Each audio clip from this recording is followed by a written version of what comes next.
Aceitem todos a paz do Senhor Jesus Cristo. Hoje eu quero dar um tema para a palavra do dia dizendo mais do que uma cesta básica.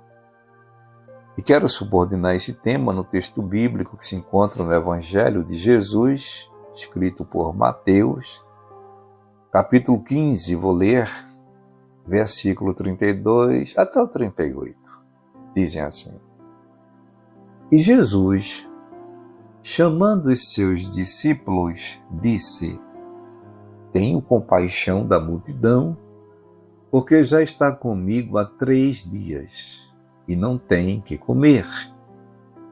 E não quero despedi-la em jejum, para que não desfaleça no caminho.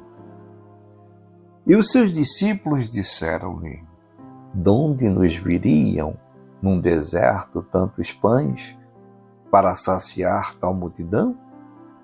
E Jesus disse-lhes: Quantos pães tendes? E eles disseram: 7 e uns poucos peixinhos. Então mandou a multidão que se assentasse no chão, e tomando os 7 pães e os peixes, e dando graças, partiu-os, e deu-os aos seus discípulos, e os discípulos à multidão. E todos comeram e se saciaram. Levantaram do que sobrou 7 cestos cheios de pedaços. Ora, os que tinham comido eram 4.000 homens, além de mulheres e crianças. Hoje é 20 de agosto de 2024. Bondoso, perfeito Deus, é no nome de Jesus Cristo, teu Filho amado, que aqui estou em oração. Quero te agradecer por esse momento. Tu és bom, Senhor. Apresento cada pessoa que me ouve, a família de todos. Apresento os doentes, os desempregados, os desesperados, os deprimidos, os que estão aflitos, angustiados, os que não têm salvação. Tenha misericórdia. Te apresento a minha família, a minha vida, essa missão. Eu te peço que seja assim, em nome de Jesus. Bom, pessoal, hoje dei para a mensagem do dia o tema dizendo mais do que uma cesta básica. E hoje eu quero falar de comida. O texto base já fala de 2 espécies de alimento, né? O pão e o peixe. Mas eu quero falar exatamente de algo que está relacionado com comida, que é a ausência dela, ou seja, a fome. Os animais racionais, ou seja, os seres humanos e também os animais irracionais, todos precisam de alimento para sobreviver.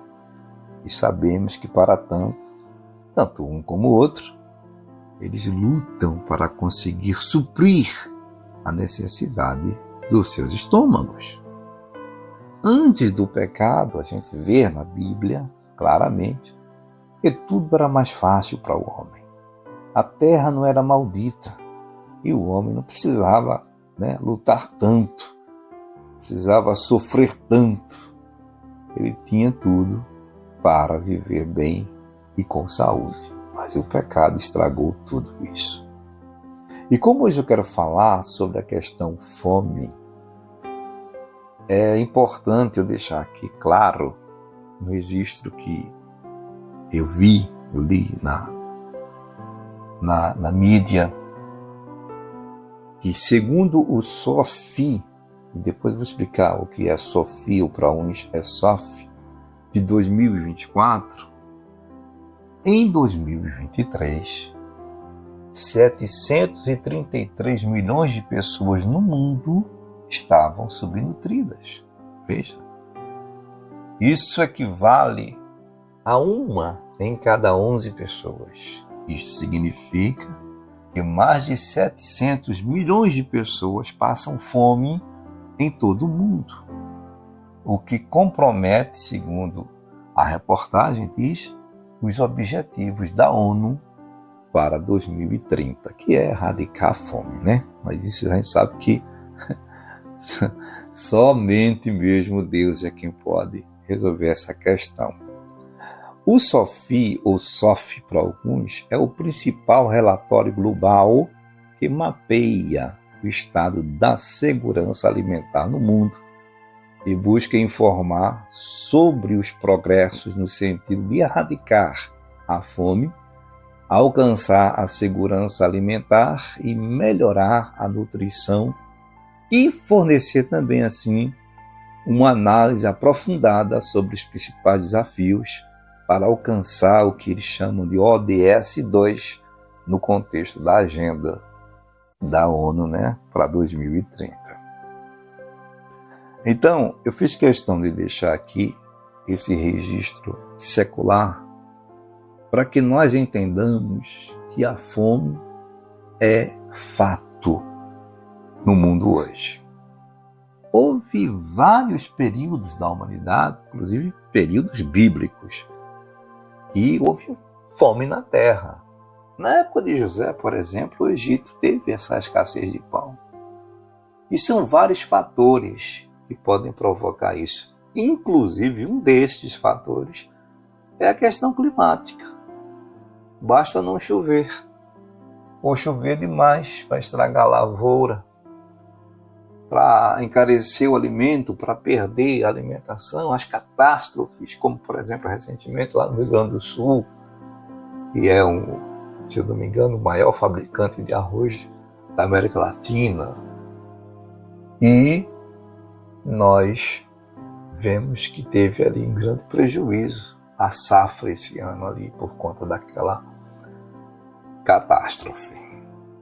Então a fome, ela existe, é uma realidade no mundo, é o resultado também da desobediência do homem naquele chamado o pecado original. Adão e Eva ali cederam ao pecado e passou a humanidade a viver nessa condição de até morrer de fome. Há países aí, claramente, países de recursos baixos, principalmente do continente africano, que muitas pessoas morrem porque não têm o que comer. E aqui Jesus se preocupa, nesse texto básico que eu li aqui, Jesus faz questão de se preocupar com aquela multidão que estava ali para ouvi-lo, mas que já tinha 3 dias que estavam ouvindo Jesus e não tinha ainda aquelas pessoas se alimentado. E Jesus diz: olha, estou preocupado, diz aos discípulos, com essas pessoas. O que é que vocês têm aí para dar de comer a essas pessoas? Aí perguntou a Jesus a eles quantos pães eles tinham. Eles disseram: a gente tem 7. E poucos peixinhos, não eram peixes grandes. Aí Jesus mandou a multidão se sentar no chão e, tomando aquele alimento, os pães e os peixes, deu graças ao Pai, partiu e deu aos discípulos. E os discípulos deu à multidão. Veja a ordem, né, da distribuição do alimento. Jesus abençoa os discípulos e os discípulos abençoam a multidão. Jesus abençoa o ministro e o ministro abençoa a igreja. Mas tem ministro que não quer abençoar a igreja. Quer ser abençoado por Jesus, né? Mas não quer abençoar a igreja. Misericórdia. Bom, mas esse é outro assunto. Aí diz aqui o versículo 37 que todos comeram e se saciaram. Na linguagem nossa aqui do Nordeste, encheram o bucho. Ficaram tão satisfeitos. Todo o povo ficou satisfeito ao ponto de ter sobrado 7 cestos cheios de pedaços. Não eram cestinhos, esses cestos de balaio que a gente conhece aqui, não. Eram cestos grandes. Ou seja, as coisas com Jesus é com fartura. Jesus não quer ninguém com faltura. Jesus quer os seus servos com fartura. E diz aqui o versículo para encerrar o meu comentário no versículo, nos textos bíblicos da letra base, Diz assim, versículo 38, os que tinham comido eram 4.000 homens, além de mulheres e crianças. Aí você soma para 4.000 homens, vamos dizer que tinha ali, sempre teve mais mulheres no mundo do que homens mesmo. Então, daí você tem uma ideia quantas pessoas tinha aqui, além das crianças, né? Não vou fazer um somatório exato, porque não tem como fazer, mas só para ter uma ideia, aqui Mateus dá o número de 4.000 homens. Fora, como já disse aqui, as mulheres e crianças. Gente, eu quero já seguir para o final da mensagem de hoje, dizendo que o justo tem comida todo dia. Não falta comida para o justo. O salmista, ele diz no capítulo 37 do livro de Salmos, e versículo 25, ele fala da sua trajetória de vida. Em outras palavras, ele vai dizer assim aqui, ó. Desde que eu entendo que é a vida, eu nunca vi um justo passar fome. É isso que ele quis dizer. Diz assim o versículo 25 de Salmos, capítulo 37. Fui moço e agora sou velho. Olha, uma temporada de vida, né? Que ele teve. Mas nunca vi, ao testemunho dele, desamparado o justo, nem a sua descendência, ou seja, seus filhos, sua família, a mendigar o pão. Então o justo, ele não passa necessidade, porque Deus faz questão de cuidar desse justo, abençoando, suprindo as necessidades. Eu quero concluir mesmo agora, fazendo aqui Vou pegar aqui esses 2 versículos no livro de Cantares de Salomão, em capítulo 2, versículos 3 e 4, eu vou ler aqui, onde eu quero, entenda, viu pessoal, como a gente sabe que, eu já falei várias vezes aqui, ministrando sobre esse livro de Cantares de Salomão, e aqui a gente vê que ele é um noivo apaixonado, né, pela sua noiva, pela sua esposa, enfim, mas ali é representado aquele noivo como Jesus e a noiva como a igreja. Então, como nós somos igreja, veja o que Jesus quer de nós, ou quer para nós, não quer, que quer de nós. Ele quer para nós, quer dar para nós. Jesus como noivo e nós como igreja. Veja que Jesus gosta de fazer com que todos nós sejamos satisfeitos no sentido alimentar também. Diz assim, versículo 3 de Cantares de Salomão, capítulo 2, depois vou ler o 4.